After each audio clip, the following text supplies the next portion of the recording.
The gun pressed against Jedediah Holloway's temple was held by a hand that did not shake. That was the first thing he noticed. Not that a woman had somehow gotten the drop on him, not that she had moved with the silence of a ghost through the chaotic crowd of the Cimarron Crossing ferry dock, not even that she had disarmed Colt Braden's man before anyone had drawn a proper breath. What stopped Jedediah's heart clean in his chest was that the hand holding that Colt single-action Army revolver against his skull was absolutely, profoundly, terrifyingly steady. He had faced down hard men from Texas to Montana. He had stared into the eyes of killers who thought themselves legends. He had never, in 31 years of a life spent mostly on the wrong side of polite company, felt his knees threaten to give way beneath him. "Tell your man to drop the strongbox," she said, and her voice was low and precise, and carried the kind of authority that courtrooms and war rooms produced in men who'd spent decades earning it. She had somehow earned it in whatever years she'd spent before walking onto this dock. "Tell him now, or I put a bullet through the most dangerous head at this crossing, and we see what happens after that."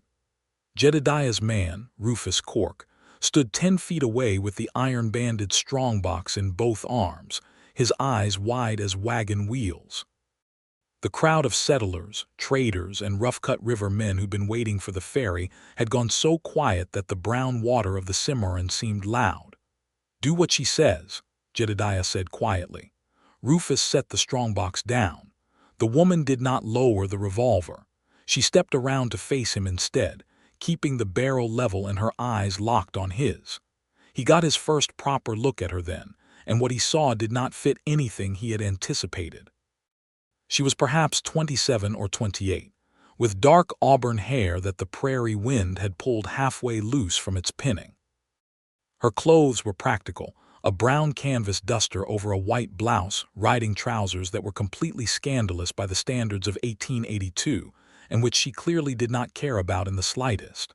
Her eyes were an uncommon pale green, the color of shallow river water in late summer, and they were reading him the way a surveyor reads a ridge line, quickly, precisely, without sentiment. "Who are you?" he asked, because it was the only question that mattered. "Hester Grady," she said. "And you are going to answer some questions before I decide whether that strongbox goes into the river or back into the hands it belongs to." That had been 4 hours ago. To understand how Jedediah Holloway had arrived at the moment, when a stranger named Hester Grady pressed a gun to his temple and made his whole world tilt sideways, you had to go back to the morning when the Cimarron Crossing ferry dock was just a muddy platform on the edge of the Indian Territory border, and the day had seemed like every other day in a long string of days that had come to define the particular misery of his existence. Jedediah had been running the Cimarron Crossing for 3 years. That was the polite way to say it. The less polite way was that he collected crossing fees, enforced the crossing schedule, kept the peace when peace was a reasonable ambition, and broke heads when it wasn't. The ferry itself belonged to a man named Thayer, who lived in Dodge City and sent his collection agent down every 2 weeks to take Jedediah's cut of the earnings and deliver his instructions. The arrangement had worked well enough because Jedediah was, by general agreement of everyone who had ever come through the crossing, the most dangerous man on that particular stretch of the Cimarron. He was not dangerous in the theatrical way that men in dime novels were dangerous. He did not wear 2 guns or dress in black or cultivate a dramatic reputation. He was tall and broad through the shoulders with hands that were permanently scarred from ropes and iron, and a face that looked as though it had been carved from something harder than wood. He wore a single Schofield revolver on his right hip, carried a Winchester repeating rifle when he thought there might be trouble, and almost always thought there might be trouble. His dark hair was shot through with early gray at the temples. He had broken his nose twice, and someone had put a knife along his jaw when he was 22, leaving a pale scar that pulled slightly when he frowned. He frowned frequently. The crossing served 2 kinds of people: those who had business crossing into the Indian Territory, which in 1882 meant traders, cattle drovers, government agents, and a growing number of settlers pushing toward the unassigned lands that everyone in Washington was quietly pretending they hadn't already decided to open, and those who had no legitimate business at all and were counting on the lawlessness of the border region to protect them. Jedediah dealt with both categories with equal professionalism and very little sympathy for either.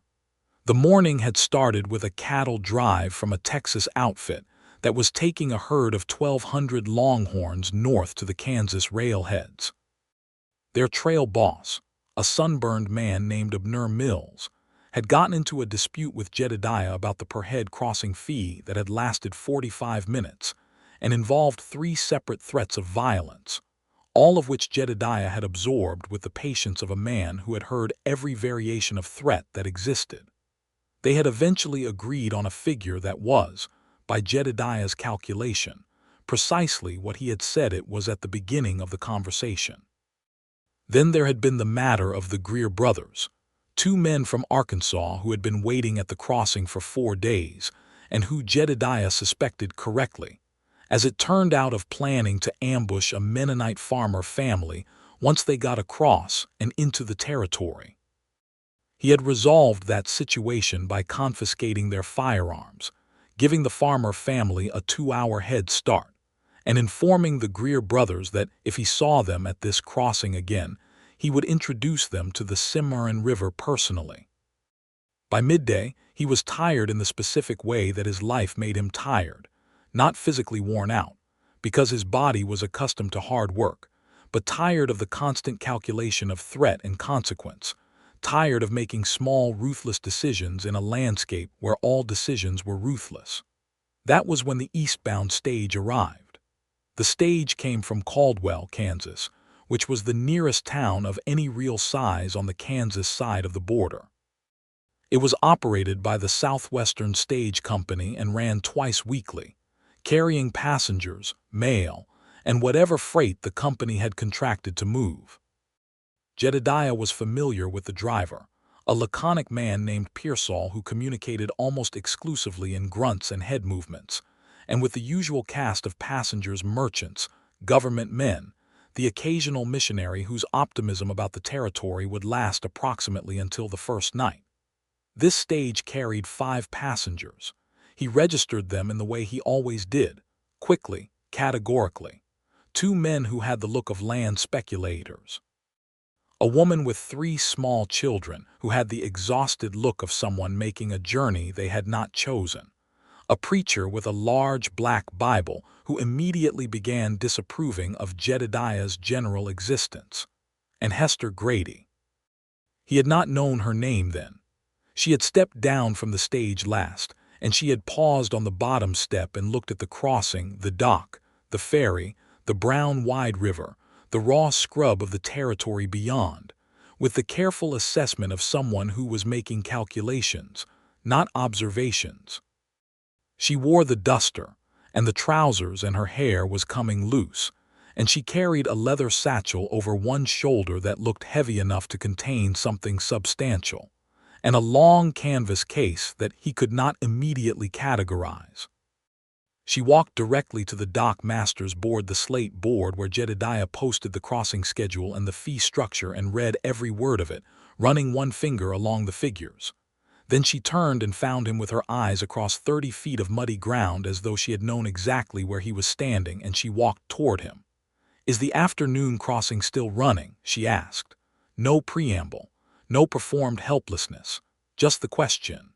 "Depends on the water level," he said.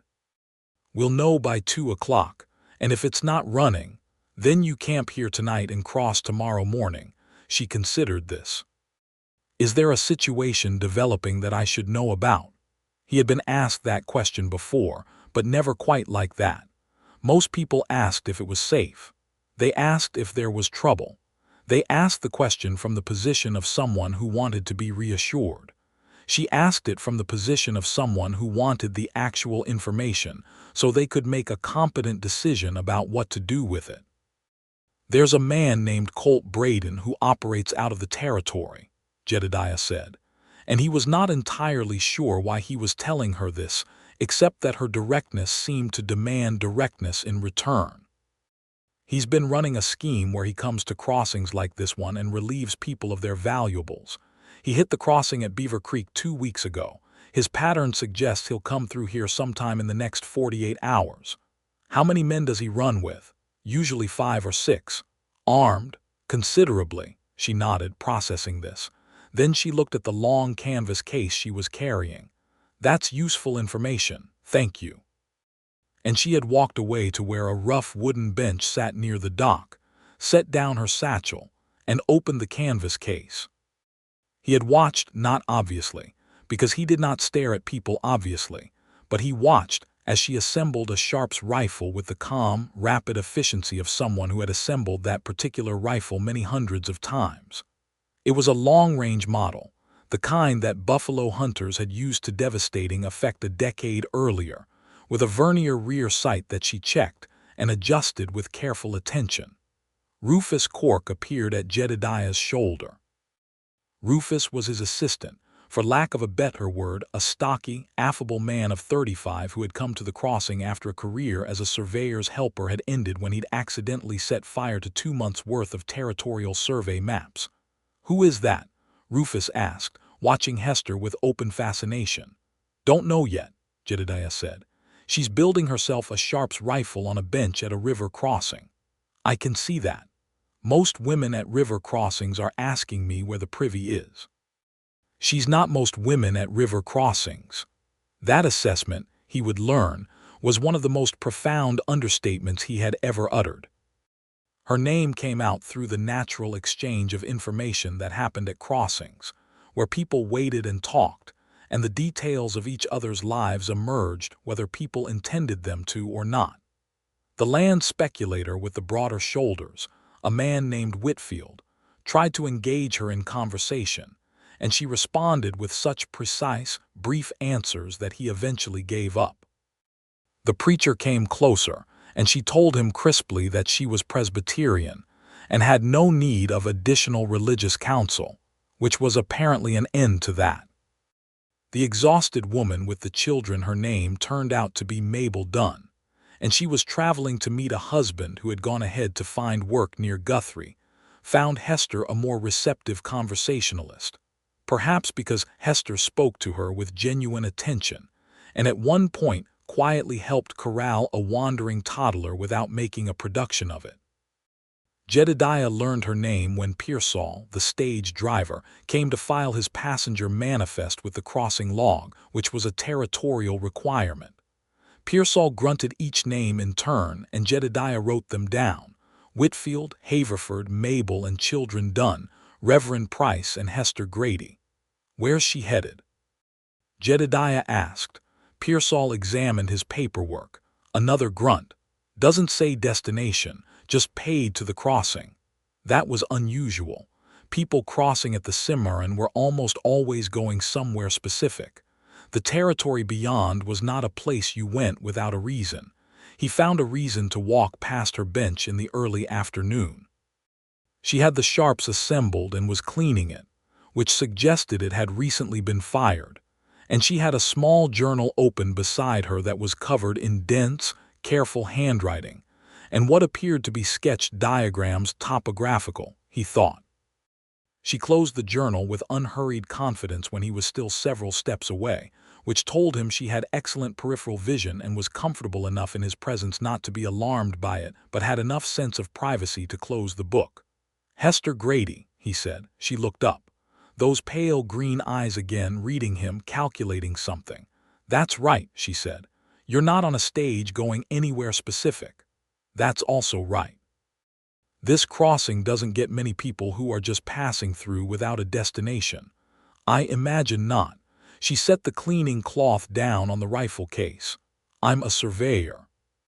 I've been contracted by the General Land Office to do preliminary survey work in the territory ahead of the land opening. I go where the work takes me. Right now it takes me across this river." The General Land Office. That was a federal contract. That explained the journal diagrams, the practical clothes, the complete absence of anything decorative or performative about her presentation. It did not explain the Sharps rifle. "Surveyors don't usually carry long-range rifles," he said. "Surveyors who work alone in territory where there are rattlesnakes, coyotes, and men considerably worse than either do," she said. "I've been doing this work for 4 years, Mr. Holloway," he said. Jedediah Holloway. Something shifted in her expression. Not alarm exactly, more like recognition, or the placing of a name she had already encountered. "You run this crossing," she said. "I do. Cord Thayer's man." His jaw tightened slightly. "You know Thayer." "I know his name from land records." She was watching him with that surveyor's precision. "He has a claim on a section of land north of here that the General Land Office considers fraudulent. I've been asked to document the survey markers." She paused. "I imagine that puts me in an interesting position relative to you." It did. He stood there for a moment and let that sit between them, the sudden revelation of a hidden motive, of competing interests, of the way a conversation that had started simply had just become much more complicated.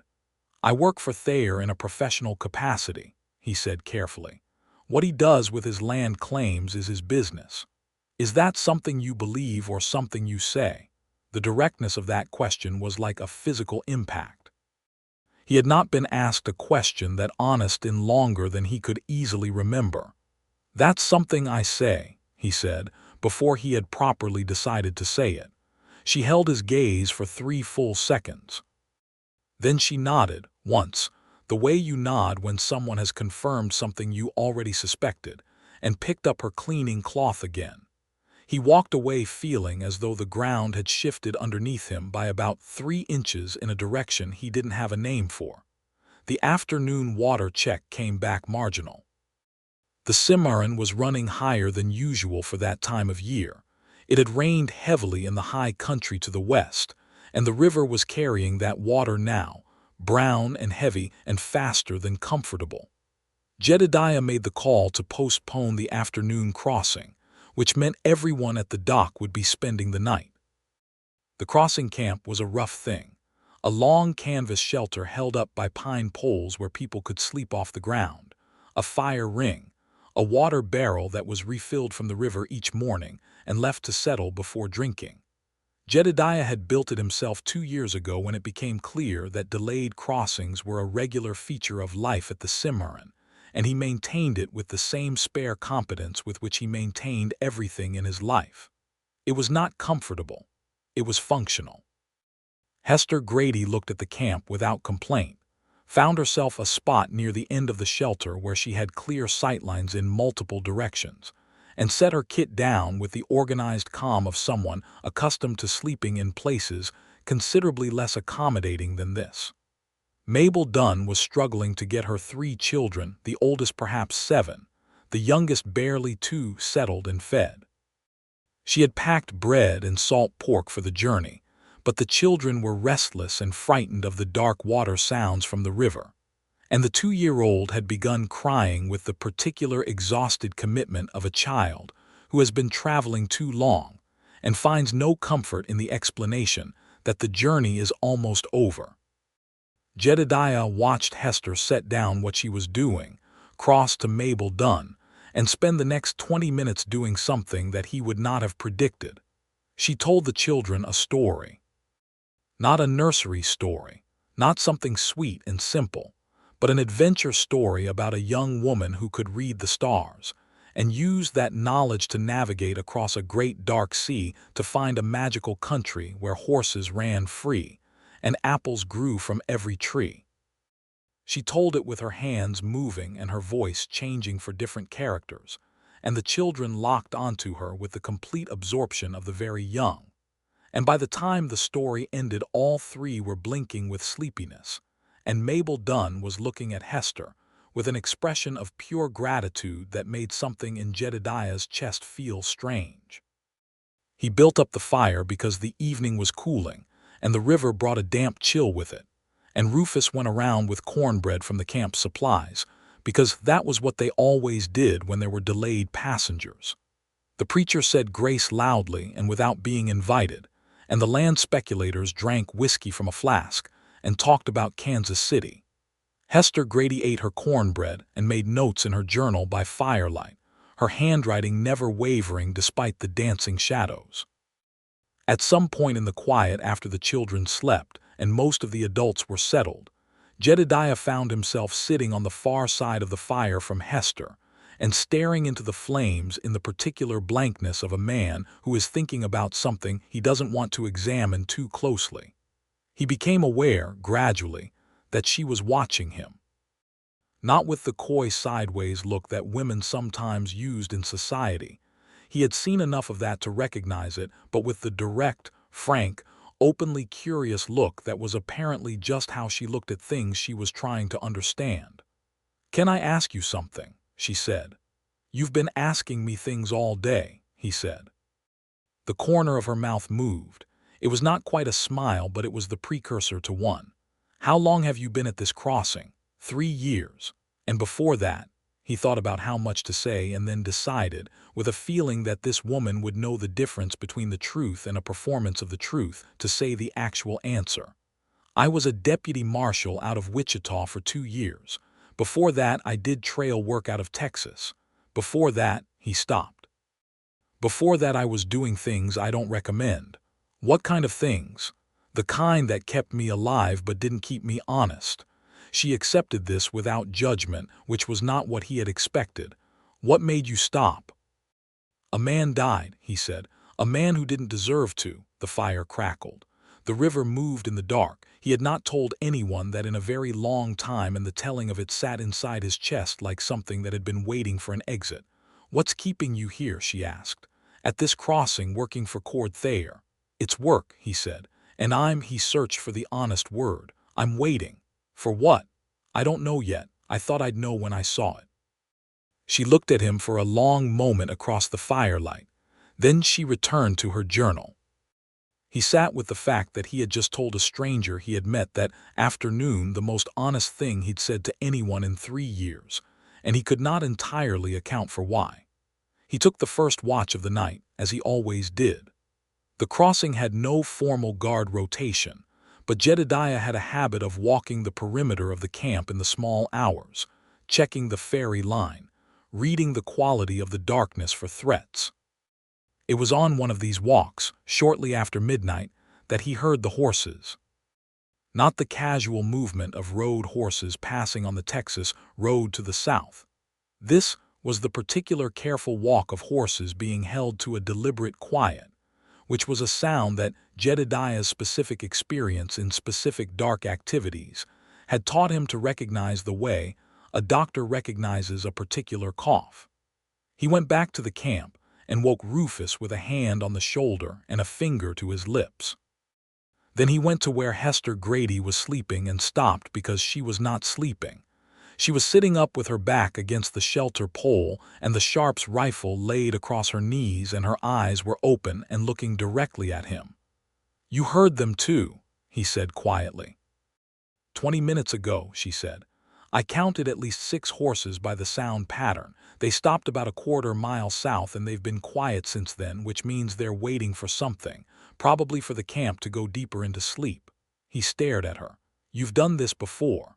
"I've been surveying alone in remote territory for 4 years," she said simply. "You learn to listen. Can you shoot that rifle in the dark?" She looked at him with those pale green eyes, and he had the feeling that she was deciding whether to be offended by the question. "The Sharps has a set trigger for precision," she said. "I can put a bullet through a hat at 500 yards in daylight. In the dark, against a moving target at close range, yes. I can shoot the rifle in the dark." "Then I need you on the east side of the camp," he said. "There's a rise there that gives you line of sight to the road." She was on her feet and moving before he had finished the sentence. What came next happened in the compressed, accelerated time that danger always created. Jedediah woke Rufus properly and sent him to move the women and children to the back of the camp shelter. The land speculators awakened, turned out to have revolvers between them that they were terrified of using, which Jedediah decided was better than nothing. The preacher began praying at considerable volume until Jedediah told him quietly and precisely to be silent, which produced immediate results. Colt Braden came in from the south with 6 men, which was his usual complement. They were not subtle about it. They rode into the edge of the camp's firelight with guns out, and the easy arrogance of men who had done this many times in places where the only opposition was frightened settlers. Braden himself was a lean, sharp-faced man who wore a long coat and a hat that was too good for the rest of him, which was a detail that Jedediah filed away as evidence of a particular kind of vanity. "Evening," Braden said pleasantly, to the camp in general. "We're going to make this quick and simple. Everyone empties their pockets and puts their valuables in the bag my associate is passing around, and we'll be on our way without any unpleasantness." He had 5 men fanned behind him, and one circling to the left toward the dock, toward the lockbox in the dock master's office where the crossing fees were kept. It was the man going for the lockbox that made Jedediah move, because the lockbox contained 3 weeks of crossing fees that represented the livelihoods of the families and traders who had paid them, and he was not going to stand by while that was taken. He stepped forward out of the shadow where he'd been standing and said, "Braden." Braden turned. He took in Jedediah with a quick professional assessment and seemed to recalibrate his pleasant expression slightly. "Holloway," he said. He knew the name. "That was interesting and not surprising. Didn't realize you were working this crossing. For 3 years. That's unfortunate," Braden said, and the pleasantness dropped away. "For you." He nodded to one of his men who moved toward Jedediah. And that was when everything changed. The crack of the Sharp's rifle from the east rise was enormous in the night. A long-range weapon fired at close range produced a concussive sound that physically disoriented people who weren't prepared for it. It was not aimed at anyone.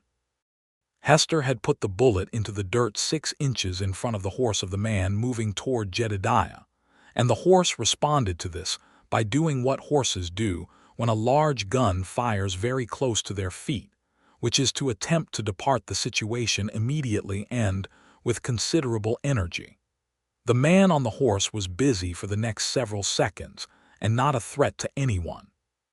Into the confusion that this produced, Jedediah drew his Schofield and covered Braden directly. The 2 speculator men produced their revolvers. Rufus had a shotgun that he'd retrieved from the dock master's office during the commotion, and he leveled it at 2 of Braden's remaining men who were now uncertain about how many armed people they were facing in the dark. "Tell your man to drop the strongbox," a voice said from somewhere behind Braden. It was Hester Grady. She had moved from the rise with a speed that should not have been possible for someone carrying a Sharp's rifle. She was directly behind Jedediah now. No, she was directly behind Jedediah with the captured revolver of Braden's man who had been unseated from his horse, pressed to Jedediah's temple. He understood immediately. She was keeping the situation balanced. If she pointed the gun at Braden, Braden's men shot Jedediah. If the gun was against Jedediah's head, nobody shot anybody because nobody could calculate the outcome. "Tell him now," she said to Jedediah, "or I put a bullet through the most dangerous head at this crossing, and we see what happens after that." He understood, then, the particular cold genius of what she was doing. She was using him as the mechanism of leverage. She was betting that Braden's men would not shoot into a confused situation where their own leader might take a stray bullet, and betting that Jedediah was competent enough to understand the plan without having been briefed on it, and betting that Jedediah trusted her enough to play along. All 3 bets were correct. "Do what she says," Jedediah said quietly. Rufus set the strongbox down. Braden sat very still on his horse and looked at Hester Grady with an expression that was doing a rapid calculation and not liking the results. He was a man who understood tactical situations, and the tactical situation was that he was looking at a woman with a revolver pressed to the head of the most dangerous man at the crossing, backed by at minimum 2 other armed people in the dark, with unknown additional resources he couldn't see. "Who in the hell are you?" Braden said. "The woman with the gun," Hester said.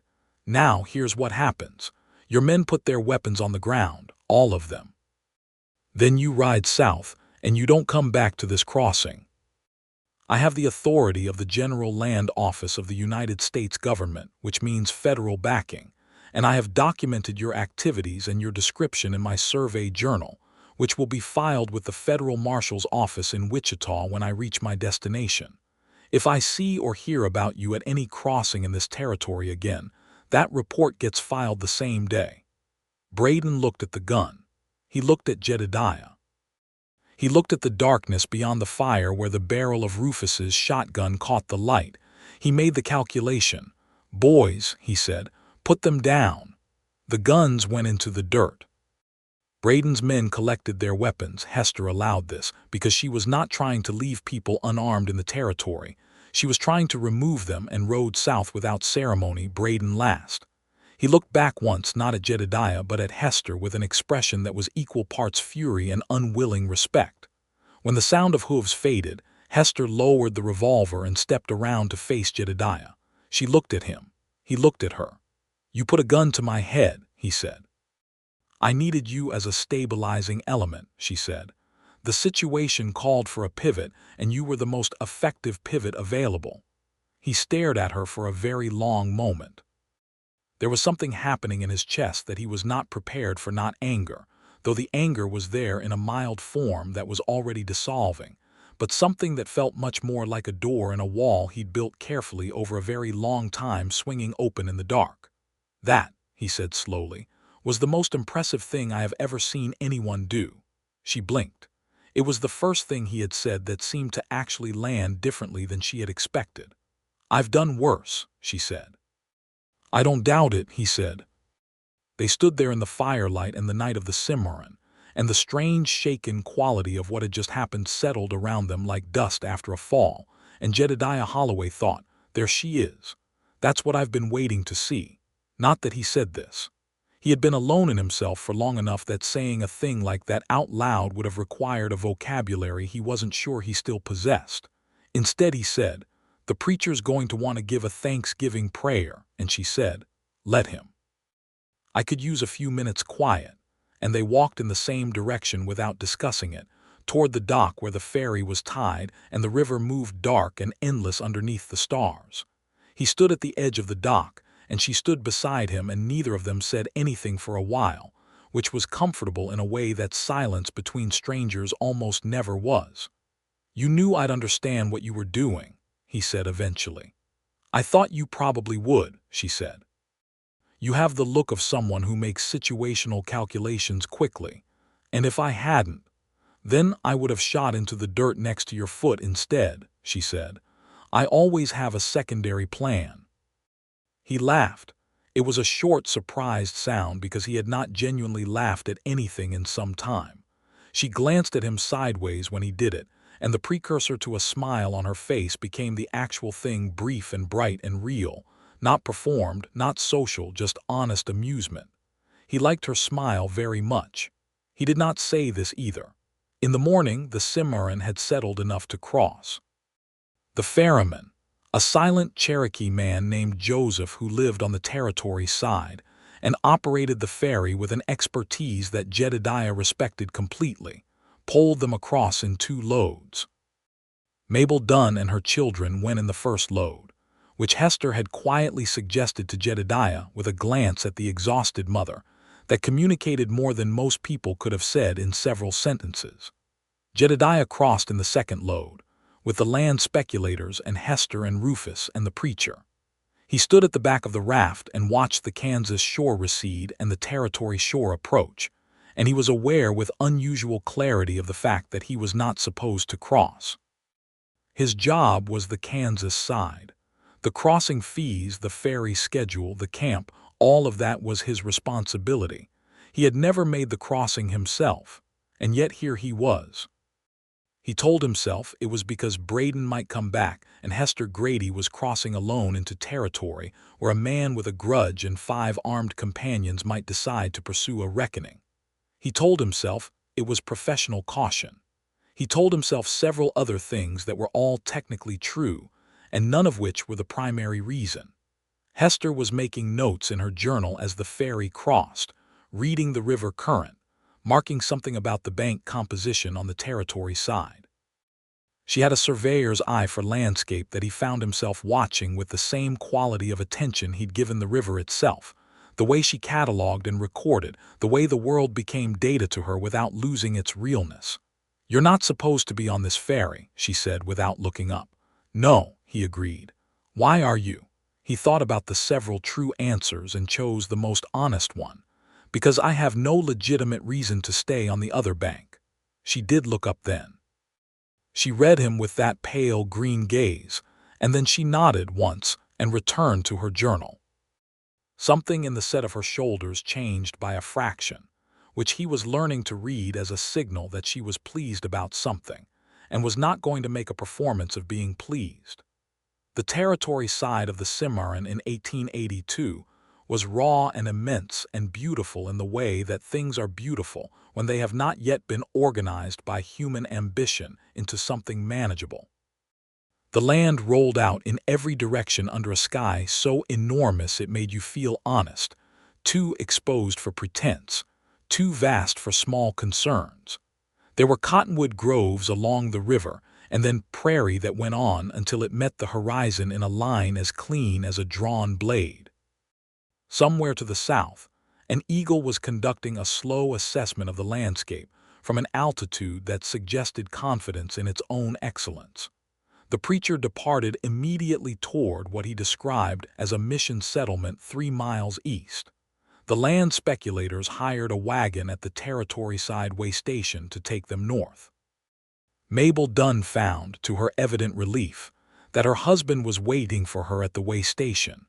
A stocky, earnest man who swept her into his arms and looked at his 3 children with a love so unguarded that even Jedediah, who was not given to sentiment, found the scene difficult to look at directly. Hester Grady checked her compass, checked her journal, shouldered her satchel, picked up her rifle case, and started walking northwest. "There's no road in that direction," Jedediah said. "I know," she said. "That's where the survey begins." He fell into step beside her. She glanced at him. "You're going to walk with me into unmapped territory with no provisions besides what I've already packed." "Rufus can manage the crossing for a few days," he said. "He's done it before." "Why?" He was quiet for a while, walking. The grass was deep and the ground was soft, and the morning was brilliant with the particular light that comes when there is not a cloud within 50 miles. A meadowlark said something from the top of a sagebrush. "Because you're about to go survey land that Cord Thayer is going to claim is his," he said. "And when Thayer finds out you're doing that, he's going to send someone to stop you. And I would rather he stopped." Began again. "The honest thing is to say that I don't want that to happen. And the other honest thing is that I have spent 3 years working for a man whose methods I don't respect, and you are doing work that I do respect, and I would like to be useful to it for whatever time I can manage." Hester walked for a while without responding.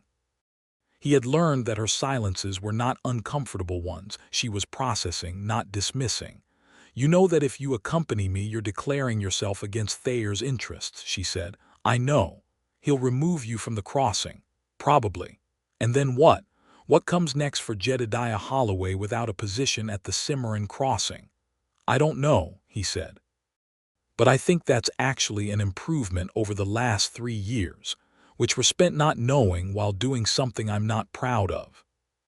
She stopped walking and turned to look at him full on, with that direct, reading attention that had been reading him since she stepped off the stage and found his eyes across 30 feet of muddy ground. She stood there in the morning sunlight with the prairie wind pulling at her auburn hair and the sharps in its canvas case across her shoulder, and she was so completely and absolutely herself, not a version of herself shaped for any audience, not performing anything, just entirely and honestly present, that Jedediah felt something give way in his chest like a wall of earth giving way to water. "All right," she said. "You can come, but you carry the survey equipment, not the rifle." "I carry the rifle." "Naturally," he said. The survey equipment turned out to be substantially heavier than it looked.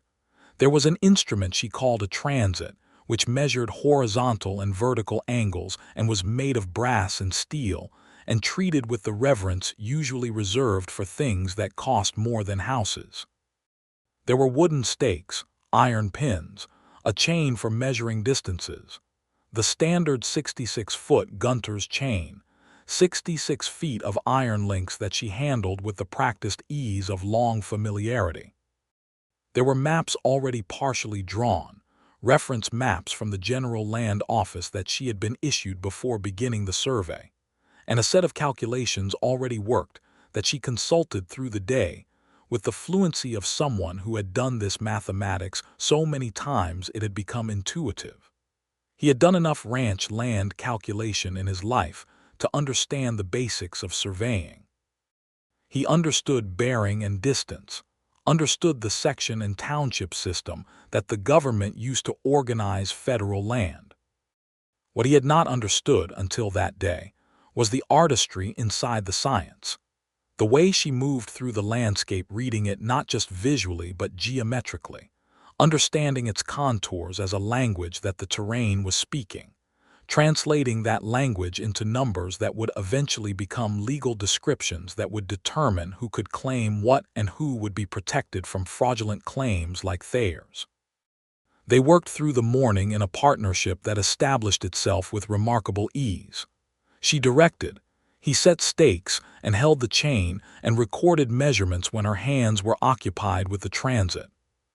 She explained what she was doing with the clear, patient efficiency of someone who was accustomed to working alone and was discovering that working with a competent partner changed the pace considerably.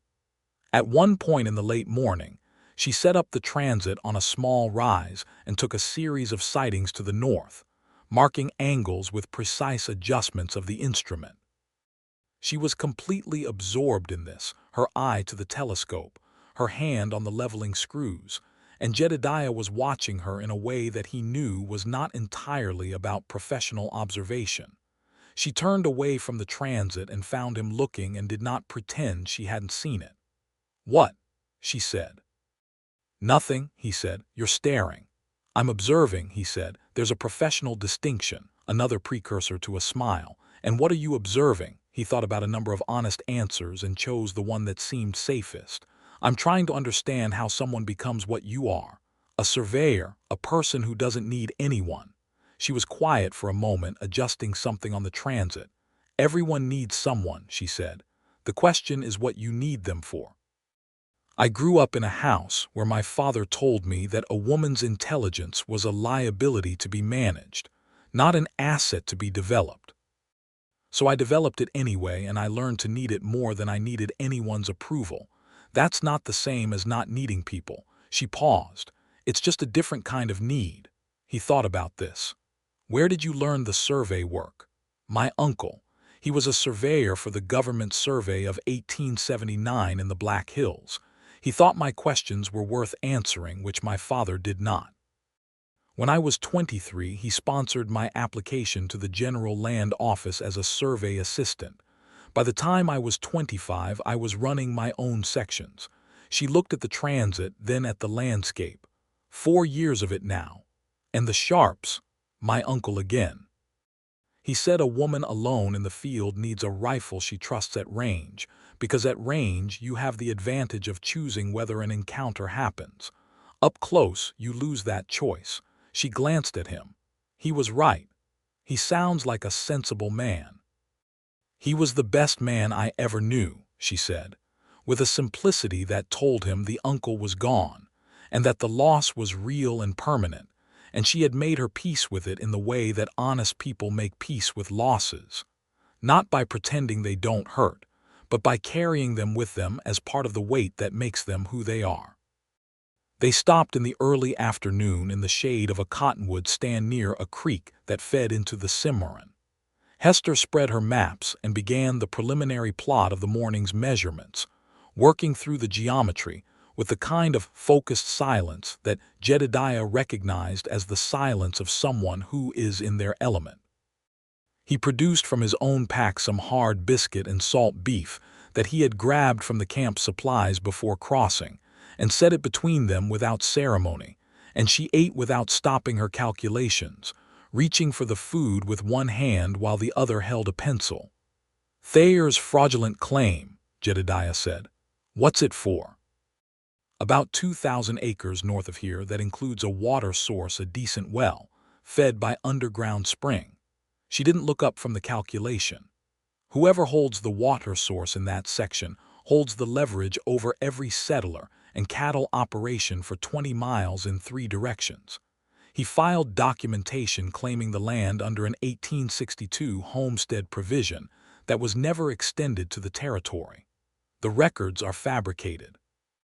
He's had the records fabricated, you mean, Jedediah said.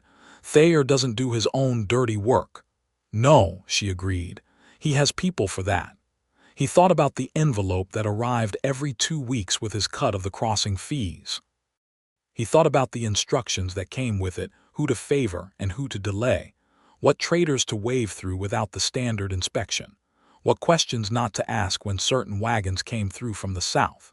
He had told himself for 3 years that these were the small corruptions of frontier commerce, the kind of thing everyone did, the pragmatic bending of rules in a place where the rules had not yet decided what they wanted to be. He had told himself that he was not personally hurting anyone. He had known, somewhere below the telling of these comfortable stories, that this was not entirely true. I've been part of what Thayer does, he said, not in the land fraud, but in the crossing, waving people through that I should have held, letting things pass that I should have questioned. Hester set down her pencil. She looked at him with the frank attention she gave everything. I know, she said. You've known since this morning, he said. I knew when you told Thayer's name told me something about you and you didn't defend him, she said. I know the difference between someone who's doing wrong because they like it and someone who's doing wrong because they've stopped believing they can do anything else. The precision of that landed somewhere tender. He looked at his hands for a moment, the scarred, rope-burned hands of a life spent at the rough end of things, and then back at her. Can it be corrected, he said, the wrong I've done at that crossing? Some of it, she said honestly. The testimony you could give about Thayer's operation would be worth a great deal to the federal marshal's office. It might balance some of the ledger. She paused. That's not a judgment. I'm telling you what's factually available to you. What if I want it to be a judgment? He said quietly. What if I want someone to tell me whether I'm worth correcting? She held his gaze for a long, serious moment. You came across that river this morning without a position or a plan because you wanted to do something honest, she said. That's an answer. He had not expected forgiveness, certainly not from this woman, who dealt in facts and had no obvious reason to give him any clemency. The thing she offered instead was something more durable than forgiveness, which was assessment. She had assessed him and found something worth continuing to engage with. And in the framework of her world, which was structured on observation and accurate measurement, that meant more than most declarations would have. They worked through the afternoon and into the early evening, stopping when the light became unreliable for the transit sightings. They made camp at the edge of the creek without discussing the practical arrangements of sharing a camp, because the practical arrangements organized themselves. Jedediah built the fire and made coffee from the supplies he'd carried. Hester secured her survey equipment in the canvas cases and laid out the day's measurements for review. They ate in companionable quiet. The prairie insects began their evening sound. The sky went from blue to amber to a deep red that turned the creek into something that looked molten. Beautiful, she said, watching the sunset. He was watching her watch it. Yes, he said. She caught him at it this time, and instead of asking what he was doing, she simply looked at him in the firelight, and something passed between them in that look that neither of them was ready to name, but neither of them pretended wasn't there. Jedediah, she said. Yes. I haven't given people much cause to know me, she said. I've been practical about that because being known requires trusting the judgment of the person who knows you, and I haven't trusted many people's judgment. I've noticed, he said, you trust your own. Usually that's enough. Is it enough tonight? She was quiet for a long time. The fire said what fires say when they're burning low. I'm not sure, she said. And that uncertainty in a woman who was almost never uncertain was the most honest and courageous thing he had heard all day, and he had heard quite a few courageous things. He did not press. He was not built for pressing. Whatever tendencies toward aggression his life had produced, they did not extend to this. He banked the fire and took the first watch of the night and let her sleep, and he spent those hours looking at the stars over the territory with the feeling that his life, which had been going in a direction he'd stopped questioning, had turned onto a different road at the Cimarron Crossing and was not going back. The trouble with Thayer came on the second day. They had moved deeper into the survey section, well north of the creek camp, and Hester was in the middle of a complex series of measurements that required particular concentration when Jedediah heard the horses. Not the careful, controlled movement of Braden's crew the night before. This was the direct approach of men who were not hiding their coming because they had decided they did not need to. There were 4 of them. He recognized the lead rider, a man named Cimarron Crossing, who had come through the crossing twice in the past year, and who Jedediah had categorized as the kind of person that other dangerous people avoided making eye contact with. He worked for Thayer. He was not a land agent or a legal man. He was what Thayer sent when there was a problem that required physical resolution. "Holloway," Cull said, pulling up. He looked at Hester. "That the land office woman?" "Surveys authorized by the federal government," Jedediah said. "You interrupt it, you're breaking federal law." "Thayer says the survey's not authorized on his land," Cull said. "Thayer's wrong about what's his land," Hester said from behind the transit without looking up. "That's precisely what the survey is establishing." Cull looked at her with the specific contempt that certain kinds of men produce when they have decided a woman is not a real participant in the conversation. "Lady, you need to pack your equipment and go back where you came from." "I won't be doing that," Hester said. She still had not looked up from the transit. Cull shifted his gaze to Jedediah. "Thayer told me you might be out here. He says to remind you that you work for him." "Tell Thayer I've resigned," Jedediah said. Something changed in Cull's face. He made a small movement with his right hand that Jedediah read as the preparation for reaching for a gun, and Jedediah's Schofield was out and at full cock before the movement was completed. 3 of the 4 men behind Cull went very still. The 4th made the mistake of also reaching. The shot came from Hester's direction and hit the dirt 6 inches from the 4th man's horse, and the horse performed the same departure response as the one the night before, and the man was busy. She had already reloaded the sharps, the falling block action, which she could operate in under 10 seconds, and the barrel was visible over the transit, pointed at the group. "I want to be clear," Hester said, and now she was looking up, and her voice was level and cold and precisely enunciated, "that I will document every name and description I can determine of every man present, and include that documentation in my report to the Federal Marshal's office. I have the authority of the United States government behind this survey. The land north of the lower creek in this section does not belong to Cord Thayer. It belongs to the public domain and will be available for lawful homestead claim once the territory is opened. Any interference with this survey is a federal offense. You may tell Thayer exactly that." Cull sat very still. He was doing the same calculation Braden had done and arriving at the same conclusion, that the tactical situation was unfavorable. He looked at Jedediah's gun. He looked at the sharp's barrel. He looked at the 3 remaining controlled members of his group who were looking at Jedediah's gun with the focused attention of men thinking carefully about their next few seconds. "This isn't over," Cull said. "Yes, it is," Jedediah said. "Ride south." They rode south. When they were gone, Hester lowered the sharps and turned back to the transit with a hand that was steady.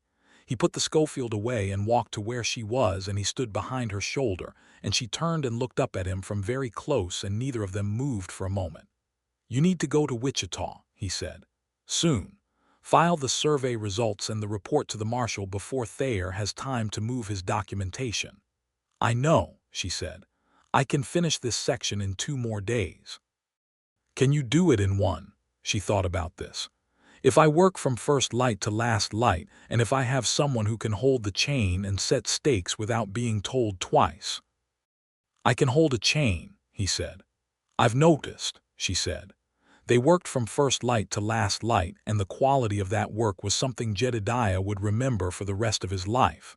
Not because it was dramatic, not because it had the compressed intensity of the confrontations with Braden and Cull, but because it was the first day he had spent in years feeling precisely placed.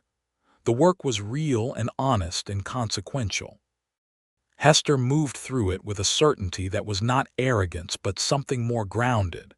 The certainty of someone who has spent years learning to do a thing well and knows what that well-doing feels like. He learned things about her through the day, not from direct conversation but from the accumulation of small observations. She had learned Spanish as well as English and had a smattering of Comanche from 2 years of survey work in the southern part of the territory. And she used phrases from both languages when she was thinking out loud and didn't care what she sounded like. She had opinions about the survey methodology being used by the General Land Office that she expressed with the confidence of someone who had gone to the effort of being right about a thing before expressing an opinion about it. She whistled sometimes when she was satisfied with a measurement, a brief, quiet, private sound of self-congratulation that she didn't seem aware she was making. She was 28 years old, she told him when he asked directly.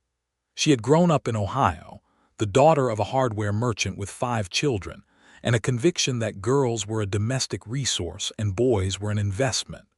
She had read everything in the Dayton, Ohio Public Library twice before she was 16. She had taught herself basic mathematics from a university textbook she found at a church sale. Her uncle, her mother's younger brother, had recognized something in her at a family gathering when she was 17 and had corrected a miscalculation in a surveying map he'd brought for reference, and he had thereafter treated her as a person of consequence in the way that changed the direction of her life. "You never wanted to marry?" Jedediah asked. He knew it was a forward question for 1882, and he asked it anyway. "I wanted things that seemed to come with marriage," she said, working the transit. "Companionship, partnership, someone to do the work beside you instead of in front of or behind you." She adjusted the leveling screw. "What I didn't want was the part where I became a legal appendage and my ability to own property and enter contracts disappeared. The frontier loosened some of that, but not all of it." She looked through the telescope. "Why?" "I was curious," he said. "Were you curious, or were you asking a question that's related to something else?" He was quiet. "Jedediah," she said. "Both," he said. She finished the citing. She wrote the number in her journal. She stood up from the transit and turned to face him. They were 20 miles from the nearest person in any direction, standing in the middle of a prairie that the evening light was turning the color of old gold, and the sky above them was so vast and clear that it seemed like something sacred. And he was standing in front of a woman who had put a gun to his head and told him to do what she said, and who had held that gun with a hand that did not shake, and he had never wanted to be exactly where he was so much in his life. "Hester," he said. "Don't say something that you can take back," she said quietly. "I don't deal well with things that get taken back." "I don't intend to take it back," he said. "I would like to know if I have your permission to be in love with you, because I'm about halfway there already, and it seems like the kind of thing I should get your opinion on before proceeding." She stared at him. For the first time since he had known her, short as that time was, she looked genuinely surprised. Not alarmed, not offended, just surprised, as though she had run a calculation and gotten a result that was outside the expected range. "You have terrible timing," she said. "We're standing in a beautiful field at sunset," he said. "I think the timing is actually very good. I'm in the middle of a survey. The survey can continue. You've known me for 2 days. And I've spent 2 days watching you and listening to you, and I don't need more days to know that you're the most impressive person I have ever met in my life," he said. "I'm not asking you to do anything about it today. I'm asking permission to try." She was very still. The evening wind moved through her hair and she made no move to push it back. "You should know," she said carefully, "that I have never been easy to care for. I'm direct to the point of rudeness. I prioritize my work. I have strong opinions, and I express them whether or not the expression is welcome." I am not a woman who is going to make a man feel necessary to my survival because I have made sure not to need to be survived. I know all of those things, he said. I've watched you demonstrate them for 2 days. They are exactly why I'm asking. She looked at him for a very long time. The survey journal was in her hand and she was gripping it slightly tighter than usual, which he had learned was what she did when she was managing something emotional. Permission is granted, she said at last. Provisionally. I'll take provisional, he said. You should know that I am an extremely demanding judge of whether a man is worth keeping around. I've noticed, he said. I'm going to work very hard on that. Something in her face that had been very carefully held for 2 days and perhaps for much longer than that, loosened by a fraction, the precursor to a smile, the smile. And then something beyond the smile, a look of quiet, unguarded hope that she seemed to be allowing herself because she had decided to allow it, which for a woman who managed everything with that kind of precision was probably the most courageous thing she had done since she pressed a gun to a stranger's temple and trusted him to understand.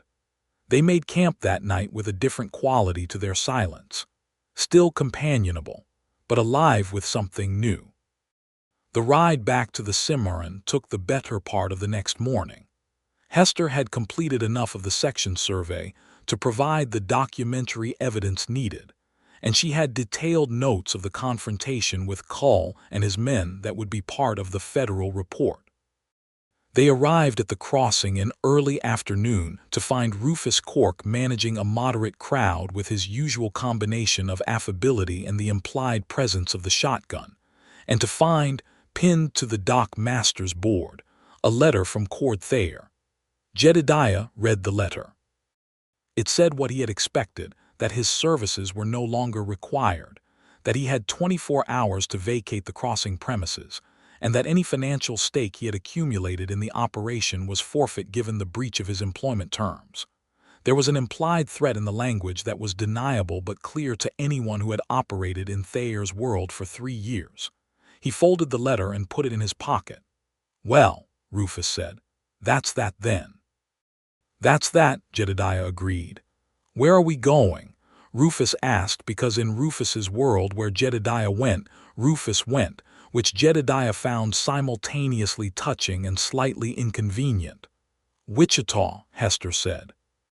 "I need to file the survey report and have a meeting with the federal marshal's office. I could use 2 men who are willing to testify about Thayer's operation at the crossing." Rufus looked at Jedediah. Jedediah looked at Hester. "When do we leave?" Jedediah said. "Tomorrow morning," she said. "I want to review and finalize the survey notes tonight." "I'll sort out the accounts from the crossing," Jedediah said. "There are fees held that belong to specific parties. They need to be returned properly." She looked at him. "That will take time." "It's the right thing to do," he said. She nodded, once, the way she nodded when someone confirmed something she had hoped to be true. Joseph, the Cherokee ferryman, appeared from across the river at the end of the afternoon, which was unusual since he almost never came to the Kansas side. He was a compact, quiet man of about 45 with a face that had seen considerable weather and eyes that missed very little.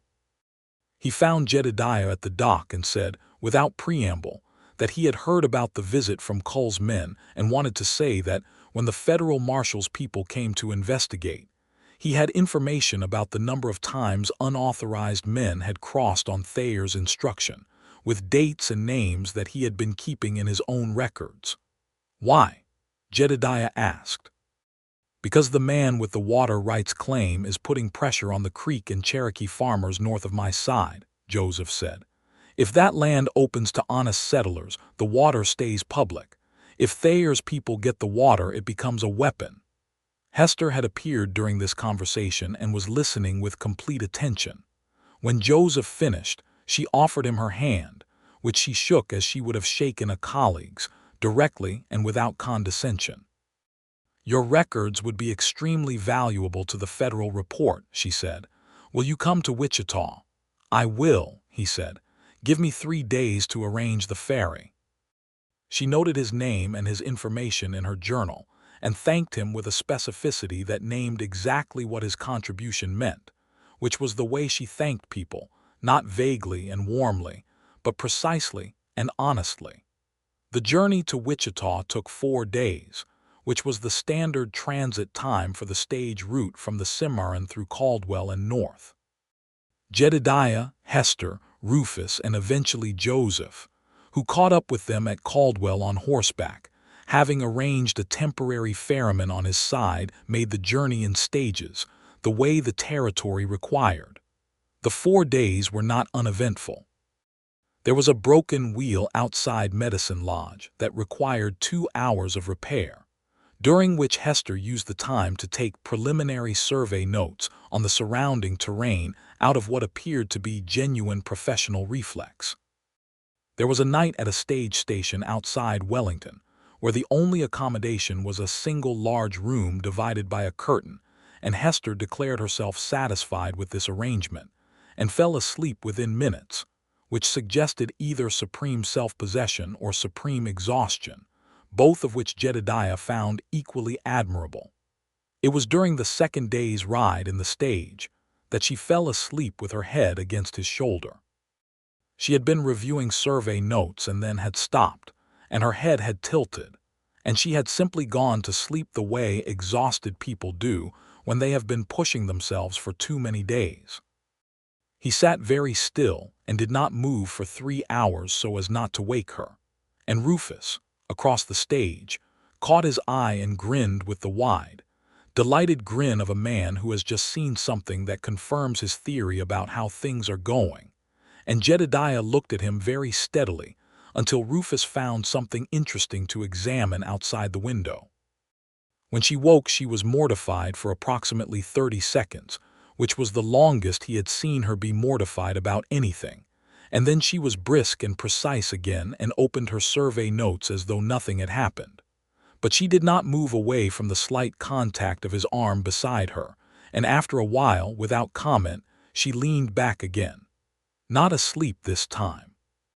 Just resting against him, her notes in her hands, reviewing figures, while he looked at the Kansas grassland rolling past, and thought that this was the most domestic and content he had felt since he was a boy before the world decided to make him into something harder.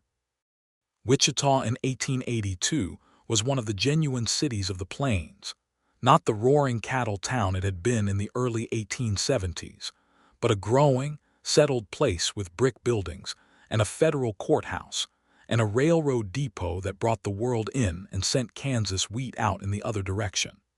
They arrived in the morning, and Hester went directly to the federal land office without checking into lodgings first, which told Jedediah everything about her priorities.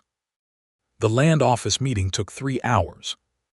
Jedediah sat in the waiting area and watched Wichita go about its business through the window and thought about the particular feeling of being between things, no longer at the crossing, not yet in whatever came next. Rufus found a barber shop. Joseph sat beside Jedediah and said, in the way that Joseph said most things quietly after consideration, "She is a remarkable woman." "She is," Jedediah said. "She looks at the land the way good surveyors do," Joseph said. "Not like they own it. Like they're reading it, that's the right way." "Yes," Jedediah said. "And she looks at you," Joseph said, "like you're a problem she's decided is worth solving." Jedediah thought about this. "Is that good?" "From a woman like that," Joseph said, "it is very good." When Hester came out of the land office 3 hours later, she had the look of someone who has done a difficult thing well. The survey documentation had been accepted. The evidence of fraudulent land claims had been forwarded to the federal marshal's office with a recommendation for investigation. The documented incidents with Cull's men had been registered as federal interference with a government survey. And the deputy land commissioner, a man named Whitmore, who Hester described as initially dismissive and subsequently very attentive once she began presenting the technical documentation, had authorized a follow-up survey of the full section that would be completed before the territory opening and would definitively establish the public domain status of Thayer's claimed land. "The follow-up survey will take 3 more weeks," she said. "But it needs to start from Wichita, not the crossing." "Then we start from Wichita," Jedediah said. She stopped walking. He stopped walking. They were on the boardwalk outside the land office, and Wichita was moving around them, and the morning light was full and clear. "You don't have a position," she said. "I know. You don't have an income. I have some savings from the crossing years, enough for a while. What are you planning to do?" she said. "After the survey, after Wichita." He looked at her directly. "I was hoping," he said, "that you might have some thoughts about that." She held his gaze. In the morning light, her green eyes were the color of new leaves, and they were reading him with the same thorough precision they brought to everything. And he could see her working through it, the calculation that was also a risk, the assessment that was also a hope. "I have a contract after this one," she said, "in the central part of the territory. It's a full rectangular survey of 6 townships. I was planning to hire a survey assistant for that work." She paused. "The work is hard and the conditions are difficult, and the pay the government provides for survey assistants is not generous." "I can hold a chain," he said. "So I've noticed," she said. "And I can protect the survey from unauthorized interference." "There will be interference, there always is. I'm familiar with people who prefer unauthorized alternatives to legal process," he said. "I know how they think." She was quiet. The boardwalk creaked. A wagon went by. "There's one other thing," she said. "Yes." She looked away from him for a moment, which was the only tell she ever showed when she was about to do something that cost her something. Then she looked back. "I don't want a survey assistant," she said. "I want a partner, in the full sense of the word." And in 1882, the full sense of the word requires a legal framework that I have always resisted, because the legal framework has historically not been kind to women. She paused. "But you are not a man who has treated me as a legal appendage, and I have reason to believe you would not become one." The morning was very still, or perhaps everything outside of where they were standing had simply become less relevant. "Hester Grady," he said, "are you asking me to marry you?" "I am," she said. "Provisionally, subject to review of subsequent evidence." He looked at her for a long moment, the woman who had pressed a gun to his head with a hand that did not shake. The woman who had told bedtime stories to a stranger's frightened children. The woman who read the land like a language and treated the truth like a professional obligation, and fell asleep against his shoulder on a stage coach, and had been the only passenger who asked his name instead of his authority. "My provisional answer," he said, "is yes." The marshal's investigation of Cord Thayer moved with the steady inevitability of federal machinery once the documentation was properly filed. Thayer was a man of influence, but he had built that influence on the particular foundation of being where the law was thin, and when the law thickened around him, which federal surveyors and federal marshals and the testimony of men who knew his operation tend to produce, his influence proved less structural than it had appeared. The fraudulent land claim was invalidated. 3 of his associates were charged with obstruction. Thayer himself departed Kansas for somewhere east and was not heard from at the Cimarron Crossing again. Joseph returned to the crossing with a proper appointment as the recognized ferry operator under Territory Authority, which was a more stable and more just arrangement than what had existed before, and which allowed him to operate without the constant negotiation of Thayer's interference. He built a small way station on his side of the river and posted crossing rates on a board that was fair and consistent, and did not change based on who you were or who you knew. Rufus Cork, after some consideration, took a position with the Wichita Federal Land Office as a survey records keeper, which turned out to suit his particular combination of conscientiousness and social nature extremely well. He was, within a year, the person everyone in the office went to when they needed to find a document, because Rufus had organized the records with a system so logical and intuitive that people who had been working with the filing system for years wondered why they had never thought of it. The wedding happened in Wichita in the early autumn of 1882, in a courthouse ceremony conducted by a federal judge who seemed pleased to be doing something other than land dispute hearings. Hester wore her white blouse and a dark skirt that was not her survey trousers, but that she noted, in an aside to Jedediah, was sufficiently practical to be worn on horseback if necessary, which was a statement he found endearing in a way that was difficult to explain. She did not promise to obey. The judge looked at Jedediah when she said this, with the look of a man consulting another man's opinion of the deviation. Jedediah said, "That seems fine," and the judge conducted the ceremony without the obedience clause. Rufus was there. Joseph had ridden up from the crossing, and two of the women from the land office who had become, over the 3 weeks of the preliminary survey and its aftermath, something approaching friends with Hester in the specific way that women who respect each other's competence sometimes become friends, quickly, without sentimentality, on the basis of substance.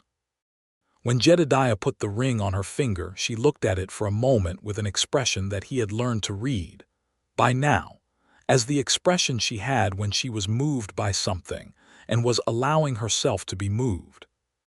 Then she looked up at him with those pale green eyes, and there was nothing strategic in them, nothing analytical, just Hester Grady being completely and honestly present with him in the way she was with everything she found worth attending to.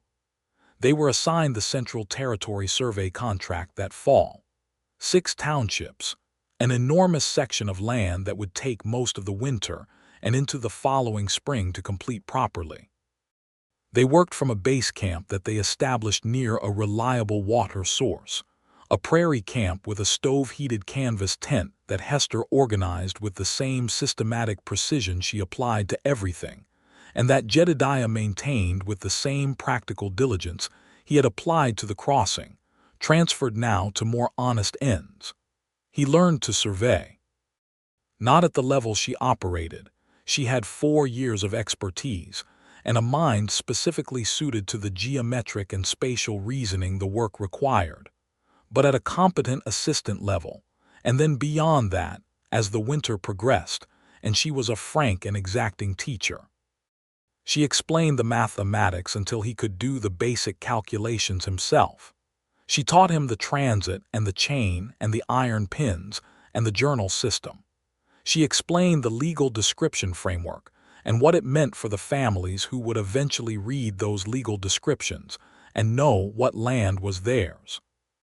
"When the territory opens," she said one evening in February, with snow against the canvas outside and the stove doing its best and the maps spread between them on the camp table, "these numbers are what settlers will use to understand their claims. If we do this wrong, families end up disputing boundaries for generations. If we do it right, they don't even have to think about it. You take that seriously," he said. "Don't you?" He thought about the crossing, about the fees that had gone into Thayer's pocket and the traders who had been waved through or held up based on who they knew, about the small, constant injustices of a system operating below its own intended level of integrity. "I take it seriously now," he said. "Some things require perspective to take seriously." She set down her pencil and looked at him across the maps. "You're a different man than you were at the crossing," she said. "Is that good?" "The man at the crossing was interesting," she said. "He knew he was in the wrong place. This man is interesting in a different way. He knows he's in the right one." He leaned across the maps and kissed her. She kissed him back, which was one of the things he had discovered about the private version of Hester Grady, that she was as direct in affection as she was in everything else, and that once she had decided to let someone in, she let them all the way in without qualification or half measure. It was one of many things he had discovered about the private version of Hester Grady that made the difficult conditions of a winter surveying camp in the Indian Territory feel like the most fortunate circumstance of his life. Spring came to the territory the way it always did on the southern plains. Suddenly and abundantly, the grass coming up so fast you could almost watch it, the prairie flowers appearing in sequences that Hester documented in the margins of her survey notes, because she was constitutionally unable to observe something interesting without recording it. The survey work reached its final sections in April, and they came out of the territory with a complete set of 6 township surveys that the General Land Office accepted without a single procedural objection, which Hester told him was unusual enough to be worth noting. By the time the territorial land rush began to be seriously discussed in Washington, the unassigned lands that would eventually open in April of 1889 were the subject of intense political debate. Through the mid-1880s, Hester and Jedediah Holloway had completed 4 complete survey contracts and were known at the General Land Office in Wichita as the most reliable survey team operating in the territory. She directed the technical work. He managed the logistics, the security, and as his survey competence developed, an increasing share of the actual measurement work on simpler sections. They built a house in Caldwell, Kansas in 1884, a real house, not a camp or a station, with a parlor and a kitchen and a proper bedroom, and at Hester's insistence, a room she called the office that had a drafting table and shelves for maps and survey equipment, and a window that faced north because the north light was best for detailed cartographic work. She treated the office as sanctuary. He treated it as evidence that she was happy, which was a form of happiness that doubled what it observed. In the autumn of 1884, she told him she was expecting their first child in the matter-of-fact way she delivered all important information, directly, with the relevant facts, watching his face for his reaction. His reaction was to sit down on the kitchen floor, not because he was overcome in a theatrical way, but because his legs simply made a unilateral decision about supporting him, and he sat there and looked up at her, and she looked down at him with an expression that was working very hard to be amused and was also not entirely succeeding at not being moved. "Get up," she said. "Give me a minute," he said. "You are a very dramatic man." "I'm sitting on the floor," he said. "I think that's actually the opposite of dramatic." Their son was born in the summer of 1885 in Caldwell, with the assistance of the doctor and the very strong and continuously expressed opinion of Hester Grady Holloway about exactly how the process should proceed. Dr. Alderman, who had delivered most of the children in Caldwell for 15 years, told Jedediah afterward in the particular shell-shocked tone of a man who had encountered a force of nature, wearing a patient's gown, that he had never attended a delivery where the woman in labor had corrected his procedural instructions twice. "Was she right?" Jedediah asked. The doctor considered this. "Yes," he said. They named the boy Thomas, after Hester's uncle. He was a dark-haired, green-eyed, observant child who by the age of 2 was following his mother around the office and looking at maps with the focused attention of someone who was going to have a strong opinion about maps as soon as he developed the vocabulary to express it. Rufus Cork came to visit from Wichita that autumn with his new wife, a schoolteacher named Clara, who was small and quiet, and so thoroughly charmed by Hester's combination of precision and warmth that she spent most of the visit looking at Hester with the expression of someone who has found a new kind of admirable to admire. Rufus held Thomas and looked at the baby with that same wide, delighted grin he had deployed on the stagecoach when Hester fell asleep on Jedediah's shoulder, and said, "He's a fine one," in the voice of a man taking personal credit for a good outcome he had done nothing to produce. Joseph came down from the crossing the following spring, making the journey that was still not an easy one, to see the house and meet the baby, and to tell them that the crossing was running honestly and well, and that there was a young Cherokee man from his family who was learning the ferry operation, and would be able to take over from him in a few years when he felt like reducing his workload. He sat in the parlor and drank coffee, and looked at the map of the Central Territory surveys on the office wall with his quiet, reading attention. "Good work," he said, which from Joseph was the equivalent of an extended endorsement. Hester went back to survey work the following spring, with Thomas staying in Caldwell with a capable woman named Mrs. Peel, who combined childcare with the efficiency of a military operation, and who Thomas adored. The return to survey work was not a surprise to anyone who knew Hester, and Jedediah, who had learned his wife with the same careful attention he had once given to threatening landscapes, had anticipated and prepared for it with the practical adaptation that was becoming one of the defining skills of their partnership. He worked with her. That was the arrangement they had found and maintained through every season and every contract and every challenge. Not that she followed him or he followed her, but that they worked beside each other, each carrying what they could best carry, each covering for the limits the other had. She had better spatial reasoning and far superior mathematical confidence.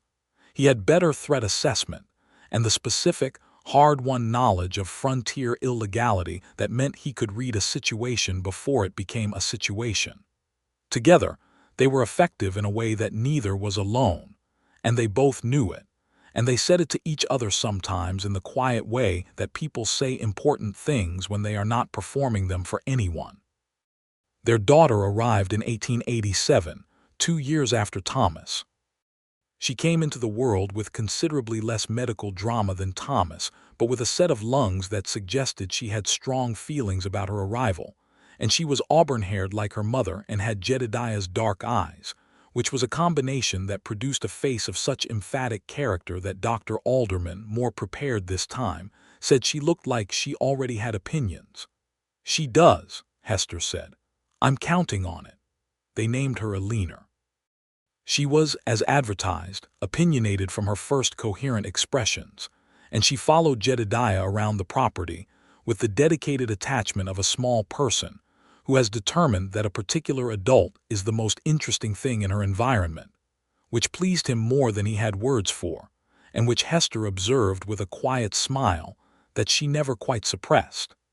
The unassigned lands were opened by President Harrison's proclamation in April of 1889.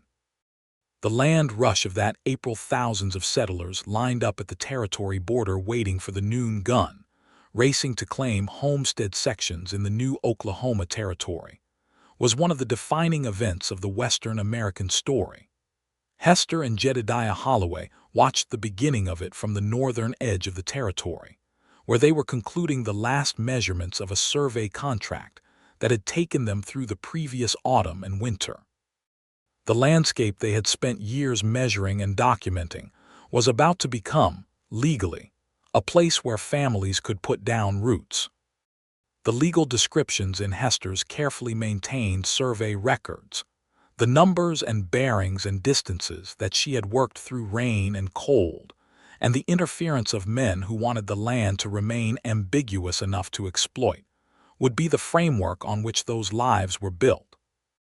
She stood at the edge of a ridge overlooking the south-facing plain and watched the distant line of the horizon where the settlers were beginning their claims, and she had the transit on its tripod and her journal in her hand as always, but she was not working.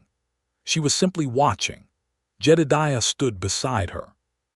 Thomas was 10 years old by then and was at school in Caldwell learning, with the intense focus that suggested he had inherited more than his mother's eyes, how to read and write and calculate, and already bringing home questions about maps that Mrs. Peel reported required parental expertise to answer.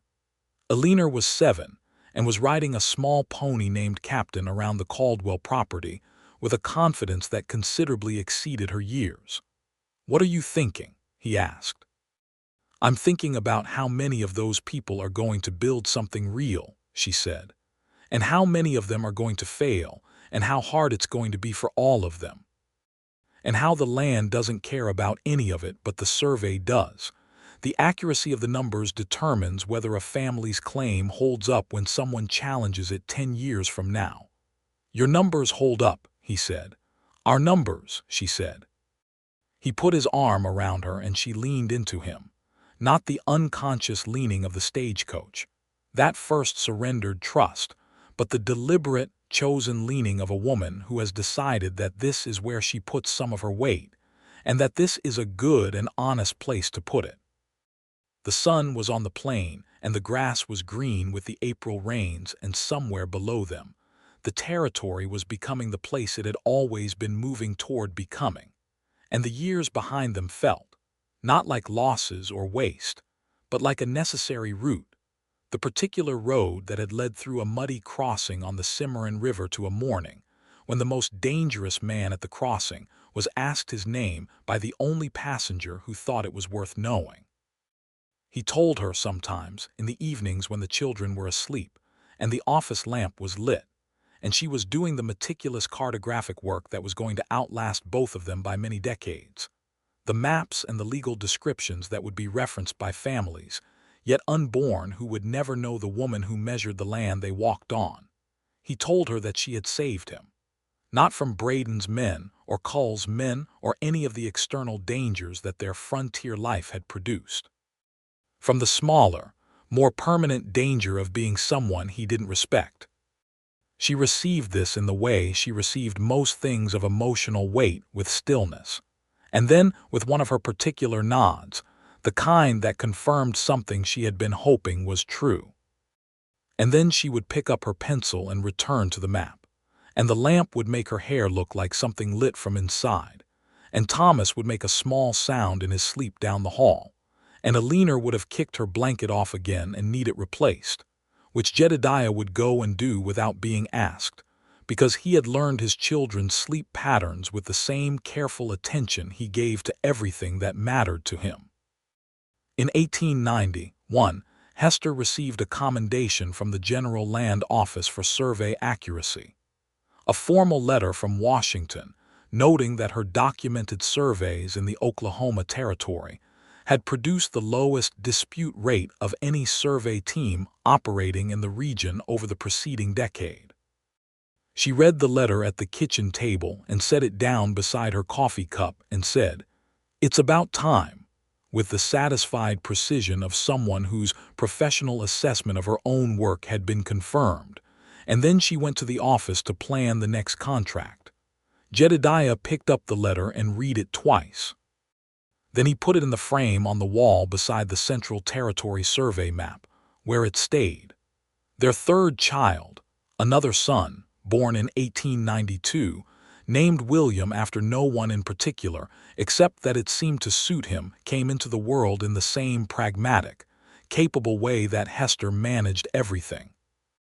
William was a placid, observant child who from very early had his father's quality of watching a situation carefully before deciding what to do about it, which Hester said was useful, but Thomas said was annoying when they were trying to play, and William needed to assess the full situation before committing to a side.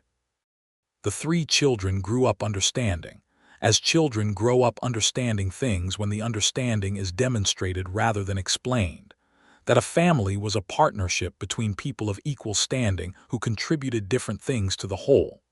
That a woman's intelligence was not a liability, but the structural beam of everything around it. That the frontier was not a place where the soft things went to die, but where the real things went to be proven. Jedediah taught Thomas to shoot on the property east of Caldwell, a careful, responsible education in the use of a tool that the frontier still required. Hester taught both Thomas and Alina the basics of survey mathematics by the time they were 12, which Alina absorbed with the same intense enthusiasm she brought to everything, and which Thomas absorbed with the deep, systematic thoroughness of someone who would eventually be very good at it. When Alina was 15, she told her parents that she intended to become a surveyor. Hester received this information without surprise and with visible, unrestrained pleasure, and spent the next evening telling Alina everything she knew about how to apply to the General Land Office for a survey assistant position, what training would be most useful in the interim, and how to manage the particular challenge of being taken seriously in a profession that still, despite the evidence of her mother's career, treated women's presence as provisional. "They will underestimate you," Hester told her daughter, "every time until you prove otherwise, and then they will underestimate you again because some people require multiple proofs." "What do I do about that?" Alina asked. "You be right," Hester said, "repeatedly and verifiably, and you keep records." Jedediah, listening from the doorway, thought about a woman who had stepped off a stage at a muddy river crossing and read a dock master's board and asked a stranger the precise and necessary questions, and held a gun with a hand that did not shake. He thought about how a person could contain all that capability and independence and honesty, and still find room to love someone and be loved, and build a life that was not a compromise of either thing but an expansion of both. He thought, I was waiting and I did not know what I was waiting for. And then I found out. In the autumn of 1895, Jedediah and Hester Holloway sat on the porch of the Caldwell house in the evening, 13 years from the night at the Cimarron camp, 12 years from the courthouse wedding, a long accumulation of seasons and work and love, and the small daily decisions that make a life, and watched Thomas, 20 years old and studying at the new university in Lawrence, ride back into the yard with the particular purposeful bearing of a young man who has recently decided something important about his future. Eleanor, 19, was at the General Land Office in Wichita on her second survey assistant placement, having proven herself in the first one with a speed and confidence that her supervisor, in a letter to Hester, described as remarkable, and which Hester had read with the contained, fierce pride that was her particular way of being proud. William, who was 3, was asleep inside after an afternoon of determined investigation of everything in the garden that could be examined and several things that could not. The evening light was the color that the Kansas autumn specialized in, a warm amber that made the familiar landscape look slightly different from itself, the way the world sometimes does when you look at it from a moment of unusual contentment. Jedediah, Hester said. Yes. Tell me something true. It was a thing they had fallen into over the years, this particular request, and the particular quality of answer it produced. Not a fact, not an event, but something that was true in the deeper sense that they both meant. He thought for a moment. On the porch in the amber light, with Thomas in the yard and William asleep and Eleanor working and the house solid behind them, he said, The best thing I ever did was ask your name. She was quiet. Then, you didn't ask my name. I told you my name. I meant, he said, that when you told me, I listened. She turned and looked at him with those pale green eyes that had read him so carefully for so long and that still, all these years in, found things worth reading. She looked at him the way a surveyor looks at well-documented, accurately measured, carefully confirmed land, with the particular respect that only comes from knowing something properly. That's true, she said. She took his hand. They sat together on the porch in the amber evening, and the Cimarron Crossing was 13 years behind them, and a whole life ahead of them, and everything. The fraudulent land claims defeated, the honest surveys filed, the children raised in a house built on the kind of partnership that neither of them had known how to imagine until they lived it. Everything was, finally and completely and without reservation, all right. The most dangerous man at the crossing had found, in the only passenger who asked his name, the person who made danger irrelevant. Not by protecting him from it, but by standing beside him in it with a steady hand and honest eyes, and asking him always, relentlessly, with the directness that had been her defining quality since before he'd known she existed, to be the truest version of himself. He had been trying ever since to be worth the asking. He thought, on the whole, he was getting there.